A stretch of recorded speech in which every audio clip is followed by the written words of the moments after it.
Hello friends, রিবু activity চ্যানেলে তোমাদের সবাইকে স্বাগত। আশা করছি তোমরা সবাই ভালো আছো।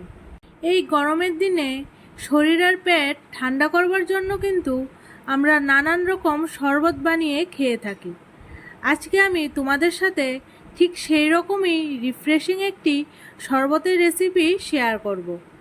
এটা বানানো ভীষণই সহজ আর উপকরণও লাগে খুবই কম। চলো তাহলে দেখে নেওয়া যাক আজকের এই রেসিপি। লেবু পুদিনার শরবত বানানোর জন্য আমি এখানে নিয়েছি পাতিলেবুর রস, নিয়েছি কিছু পুদিনা পাতা। এখন কিন্তু বাজারে প্রচুর পরিমাণে পুদিনা পাতা পাওয়া যাচ্ছে।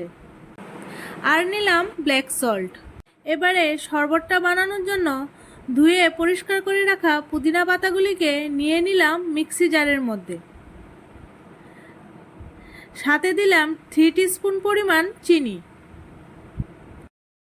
আর দিচ্ছি প্রয়োজন অনুসারে ব্ল্যাক সল্ট।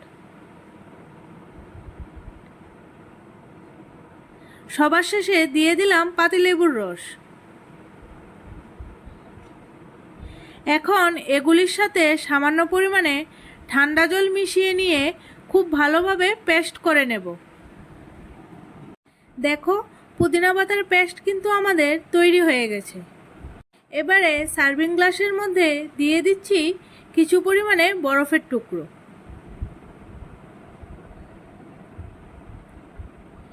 এখন পুদিনা পাতার মিশ্রণটা গ্লাসের মধ্যে ছেঁকে নিচ্ছি।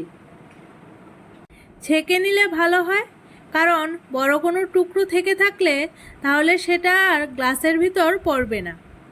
পুদিনা পাতার পেস্টটা ছাঁকা হয়ে গেছে।